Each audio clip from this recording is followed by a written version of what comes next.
On to the NFC South. Felt like we never get here. Predicting this division. The Buccaneers up first. They went 13-4 last season. They lost in the divisional round against the Rams. They had the second-ranked offense, fifth-ranked defense.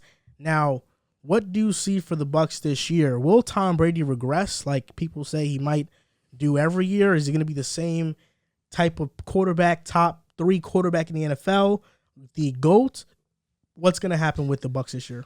Tom Brady, at the age of 43, turned 44? He's 44. 44, thank you. No, right now. Yes. So this past season, 43, turning 44, he led the league in passing yards, led the league in passing touchdowns. Tom Brady is never going to fall off so long as he is suiting up on Sundays, Thursdays, and Mondays. I have no worries with the Tampa Bay Buccaneers. My one worry, come playoff time, is their secondary.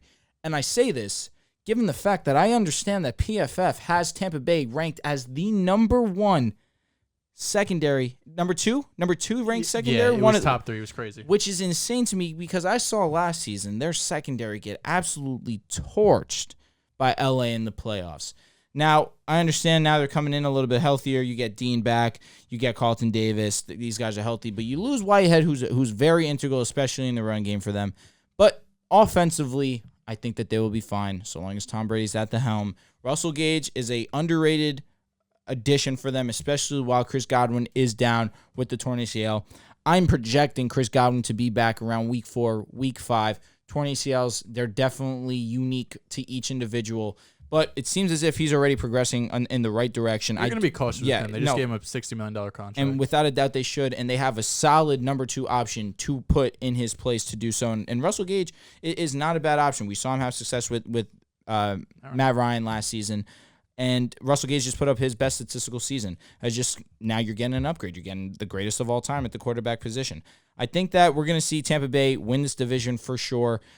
There's a strong chance that Tampa Bay also is the top seed in the NFC. Just to go through their schedule really quick, I don't have them with many losses.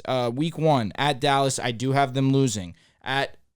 Ironically, 2 of their losses come week 1 and week 2. At New Orleans is always a tough matchup for them. It wouldn't be surprising to me if they lost the first 2 games and people are overreacting to Tampa Bay. Then they go on some win streaks. Versus Green Bay, I have a W. Versus KC, I have a W. Versus Atlanta, I have a W. At Pittsburgh, W. At Carolina with Baker Mayfield, I decided to give them a win, but that easily could be a W. Versus Baltimore, W. Versus the Rams, I do have them winning. If this was at Los Angeles, maybe we have a different conversation. Versus Seattle, without a doubt, a W. Then they hit their bye week. At Cleveland, W. Versus New Orleans, W. Different story this time around. At San Fran, decided to give San Fran the W here. Versus Cincinnati, W. At Arizona, that's an L. I like Arizona this season, especially going into Arizona. I like Arizona in that situation. Versus Carolina, I have them winning. And lastly, week 18 at Atlanta, I do have them winning. With the 12-5 record, easily could be 13-4. They could beat Carolina both times for sure, but I do have them finishing at the top of the division. For Tom Brady, I think statistically he'll probably regress a little bit just because he had how many 719 passing attempts last season. Yeah, that's insane. The year before he had 610. 5,300 yards, 43 touchdowns. I think like those numbers are very hard to replicate. So statistically, I think his numbers will come down. But at the end of the day, Tom Brady's still going to be looked at as a top 5 quarterback in the league. So I have no real worries about the Buccaneers, especially being in division. We'll get to the rest of these teams later. I think they're really, even though I liked Carolina's move, picking up Baker, you're giving me that look like that guy tweeted, which I don't like. Baker Mayfield, I like the move. It doesn't move me a ton. They went from, I'll spoil it, from 5 wins to 7 wins, I believe. So it moves me a bit, but not enough to compete for the division. And then you have the Saints there, who we'll talk about in a little bit. I think the Bucs won't have an issue at all winning this division. I have them going 12-5. A couple of losses at New Orleans week 2. I think they'll split with them. At San Fran week 14. That's going to be a tough game. Then you have some games against Baltimore, the Rams, at Pittsburgh, at Cleveland. So I think they have a few other losses in there as well. But the roster is going to be great. You know, I do worry a bit about their secondary. I don't know how PFF has them as insane. Great as one of the best secondaries in the league. It had to be because they were injured and they were using that as an anomaly. Yeah. Whitehead plays more in the box as a run support guy, so maybe they're not looking at that as a bigger loss than maybe we are. But their front seven should be strong again. Obviously, brought in Akeem Hicks just a few weeks ago, so their rush defense should be great. Linebackers are solid. We know how great the offense is going to be. Even without Chris Godwin, Tom Brady's just going to make it work. Even without Gronk, I have no worries about that. So Cameron Brate, sneaky tight end pickup this year in fantasy. What do you think? no, we've seen Cameron Brate without Gronk. He's done nothing. Oh, he still gets fair. It's a small sample size. He's it's a 5 touch. games. He's a red zone guy. It's 5 games, but in those 5 games, he's really done nothing. So I'm not that. And they Godwin drafted out. Who knows? They drafted a rookie tight end too. Who there was a report saying that he might be Cade Otten. he might be the beneficiary over Cameron Brate, even though rookie tight ends usually don't do much. Cade has an injury tag right now, so that's not beneficial. No, but they should have no issue winning this division. I'm going 12-5. I like that you say that because you're right. There's no way they lose this division. They should win this division pretty easily, in my opinion. I have them going 14-3, and I think all year long, I kind of knew they weren't going to repeat.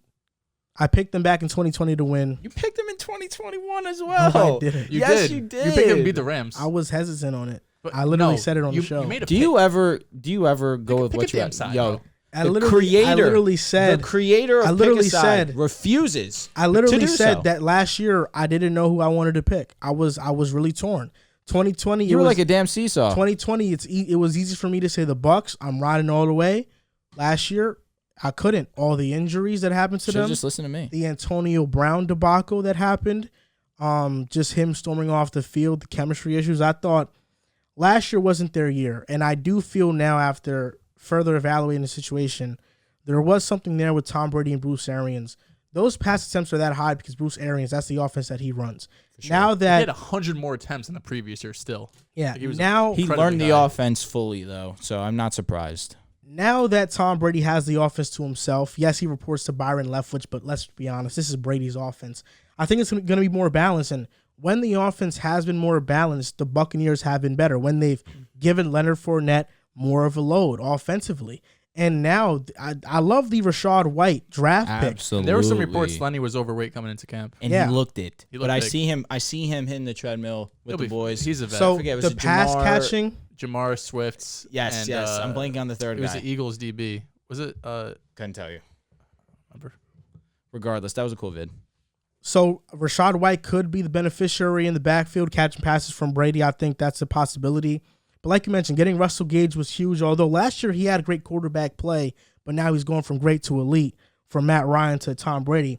Shaq Mason, good addition, although they did lose Ali Marpet, which is a huge loss. That's tough. Akeem Hicks now makes their defensive line better. I think he's better than Ndamukong Suh right now. They also signed Logan Ryan, Keanu Neal. I think those are all some really good signings. But they lost 2 key guys, Ali Marpet and Rob Gronkowski. That's huge. Cameron Brate is a below-average tight end. Agreed. Rob Gronkowski, like going from having a guy that's a top 5 tight end to now having somebody who's not a top 32 tight end definitely hurts a lot. That's rude. But Cameron Brate's good, but I mean, come on. Top 20 to 40. Yeah. I'm really going to argue that? No, I'm not.